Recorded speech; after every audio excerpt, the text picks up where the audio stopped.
Let's go. 10, 20, 30, 40, 50, 60. Oh man. Whew, that is quick. Oh, that is quick.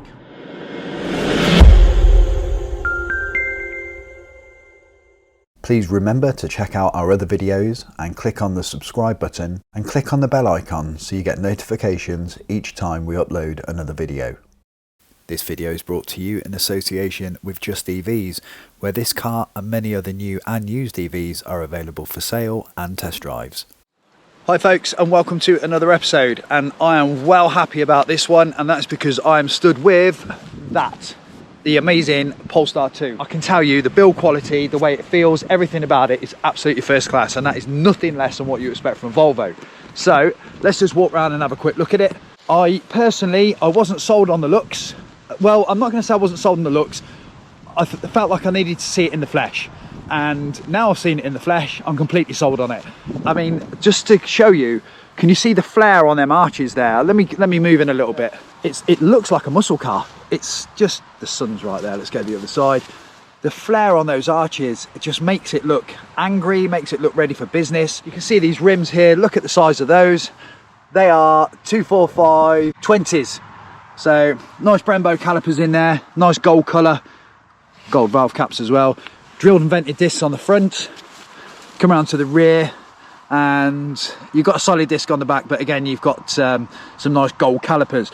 And initially I thought they looked yellow, but they're actually gold, which is nice.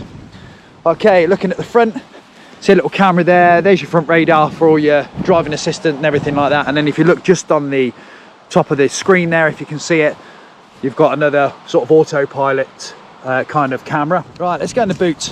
It's the most important. So to release the boot, you got to do it from under there. And I actually thought it'd be on here somewhere, but you know what? It's okay. It's not too much of a lean. Electric power gate, and then a boot full of my camera kit. So I'll show you that just there. It is big. It's not as big as a Tesla Model S, but it's bigger than you're probably going to need. If I push all that forward, there's a little flappy bit here which comes up. I'm not really sure what that's for. Maybe it's a partition to separate loads, and then if you look underneath, you've got a nice big space under there as well. So plenty of storage. Storage is not going to be an issue in this car. And then up here, electric lift, and it brings it back down. It's nice and quiet actually, although there's a little bit of noise off the motors as they drop it down. It's pretty good. So it's got keyless entry. The car's actually unlocked and the keys are in it, so this isn't going to work, but put your hands around like that and it will unlock. And then to lock it, just swipe a finger, hand or something across there, and that will lock it so you can walk away. In fact, I'm going to go in the back first. I want to show you the room. So I've just set that driver's seat to my position. So if I jump in now, it's a huge pano roof here, and you can see that I've got. If I sit up high, I can probably just top out there. Let's come this side for you. So that might be a bit better. So I probably will top out, and then in the centre, you've got your drinks holders and you've got an armrest there, and then you've got your centre headrest. So looking down here, heated seats in the rear as well, and then you've got your 2 USBs in there, and then you've got your ventilation there. So very nice for a rear seat passenger, and that roof actually makes it look even bigger than what it is. So that's probably one of the best roofs. I think this is similar size to the I-Pace for anybody who's driven the Jag I-Pace. So yeah, pretty good. Up here, you've got your rear lights, touch sensitive, turn them off, and then you've got one on the other side. And of course, your 2 grab handles. Okay, that's enough of the back. Let's jump in the front. The doors actually open nice and wide, so because that's quite a narrow opening there, but the fact that the doors open so wide makes that nice and easy to get into. Nice noise. That's what you expect from Volvo. Let's jump into the front. Okay, so that's your display as you jump in. I'm just going to turn the ventilation off. Now, I haven't really fully worked out how to do this yet. So, as I say, I've only driven it probably just a couple of 100 meters. In fact, tell you what I'm going to do. I'm going to turn around because the sun is in my eyes and probably in your eyes as well. So, now then, that's the display. You can see there I've got the full sat nav on there. I think you can change that and alter it across a few different bits and bobs from the car, but actually that's my favourite. I always like to drive like that. To start the car, all you need to do is put your foot on the brake and just pull it into drive, and that's it, it's on. To switch it off, you just get out. The interior build here, this is what you need to see. It's the first thing that I noticed, and I just knew straight away that I was getting into a quality car. It really is first class, everything about it. So you've got electrochromatic side mirrors, you've got electrochromatic rear view mirrors. Let's look under there, what we got. Oh, we got lit vanity mirrors as well, both sides. These here are touch sensitive as well. So you've got your full lights, if I can turn them off, and then you've got your map lights as well, which you can turn on there for when it's super dark. I've currently got the heated seat on and the heated steering wheel, and it's set to 22, so I'm getting warm, but it's good. It really is good. So far, if I just turn that round, there is only one thing about the car that I'm not a massive fan of, and that is the key. And I'm not really sure what that's about, but it just looks all a little bit plasticky. I suppose it's designed that you're not going to use it for anything than to send out a frequency for the car to register so you can get in and out, but that looks a little bit, they probably could have done better there. But I mean, come on, that's a small price to pay. Now I can have one of these for less than my Tesla Model 3 Performance, and I don't know, I'm going to go and drive it and I'm going to see what I reckon, but I think this is going to be good. I really do. I think it's going to be a first class drive. Just look out the back there at that pano roof. Absolutely first class. So impressed. Okay, let's get it up the road and see what it's like. A way that I judge the quality of a car is by the noise of the electric windows and the wipers. So if I do the windows, and the way it closes, a nice solid lock. And then again, if I do the wipers, oh, and it also wipes the headlights. Brilliant. And they're nice and quiet, clear the screen really well. I've really been wanting to get hold of this car, and now I'm in it, and oh, it's lovely. It's fast. It's got everything on it that I miss from a Tesla Model S, like the instrument binnacle and the sat nav inside it. It's just laid out in a really nice way.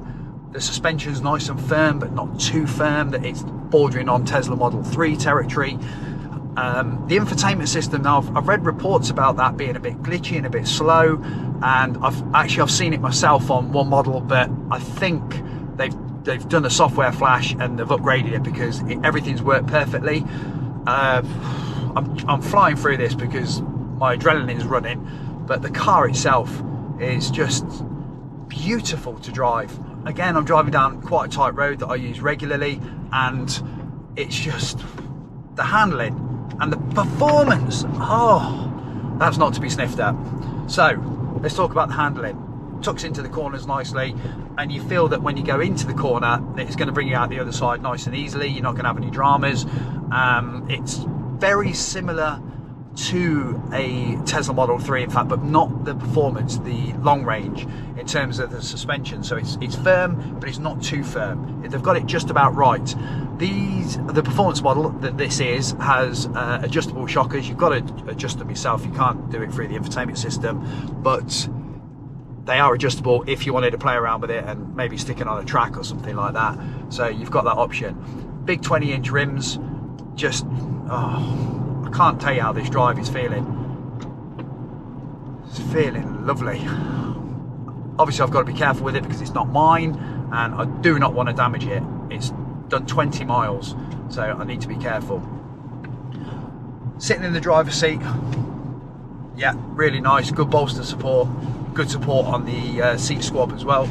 Not as much as I've seen in some cars. In fact, the MG that we drove about a month ago now, the uprights on the seat squab are a little bit more, so it allows your legs to just wander, but the actual squab is quite wide itself, so, and it's catering from my legs okay.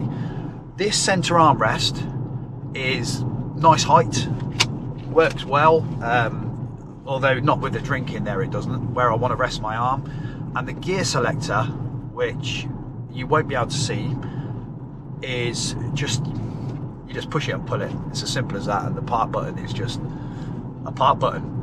It works well. It seems to have been engineered to be easy and simple, and that's exactly what it's doing. As I'm driving down these lanes, the lights coming in and out as it's flickering through the trees, and the auto lights are coming on and off, and I can already see that the coverage from the LED lights is really, really good. But these are LED matrix pixel, which means that you can just flick the high beam on and it will look after everything for you. So it will not dazzle the driver, it will cut out the pixels that it needs to get rid of as the driver drives towards you, and then it will just switch them back on again, which is nice. I had them on the Corsa E recently, and I've got to say that was something that I would really like on my next car, without a doubt. Now onto range, I'm seeing 230 miles from 84%, and I don't doubt it will cover that, and that is because I have so far driven 7.7 miles and it's used 1%. That can't be right. Yeah, well, I left with 85 and it's on 84, so it's got to be. I'm just trying out the driver assistant now. I'm on an A road, and actually, okay, so it probably is a little bit wayward, but just here on this A road, which is quite tight, it is struggling, but it's doing you know what, it's doing a really good job. You can just hear that bong in there telling me to touch the steering wheel, but quite impressed by that. I think on the motorway you'd have no problems at all. Very good. Okay, on from that, I want to talk to you about the regen. Now the regen, it gives you can either have it off, or you can have it on lightly, or you can have it on a one pedal driving experience, and that's what I've got it set to because that's how I like it, and it's very good. It's mapped just right, so when you're switching from hard on the power to on the regen, it's not like a thump as it goes across. It's not too hard, it's nice, it comes in, it glides in, and it glides back out again. So a massive thumbs up to that. That's an experience that I like that they brought onto the Model 3, and I'm glad it's there, and I've missed it on my Tesla Model S, and that's it just there. Just coming into that corner. Oh, it's lovely. I'm just getting to the end of my time with the Polestar. It's been a quick few hours, but I need to tell you how good it is, and it is good. Great regen, awesome performance. I'm sorry if you can't really see me, I'm losing the light. Great build quality. The Google Assistant, amazing, works really well. Like I say, I'd heard rumours that it was been a bit glitchy, but no issues with that. The interior build is lovely, and the way it drives, I've took a wrong turn in, I've driven up a dead end, but the way it drives, it's very much like, it is very much like the Tesla Model 3. And I'm going to say its performance isn't quite of the performance model, but it's very much like the long range model, but quicker. It feels quicker than that one. So good. I'm so impressed. I mean, the cars that we've got coming onto the market now, electric vehicles, we're really spoiled. This is brilliant. It really is. I think that anybody getting one of these, thinking about it, sitting on the fence, or you're looking at a petrol or diesel similar size, you really should go and drive one of these. It's definitely worth it. So I'm going to leave it there, folks, because you probably can't see me now. So thanks for watching. Please remember to like and subscribe, and do follow us on Twitter at Cape Phantom. And you can follow us for all our sort of up-to-date EV news. We're always doing something, we're always in a different car, and we'll see you next time with another episode. So thanks for watching, and bye for now.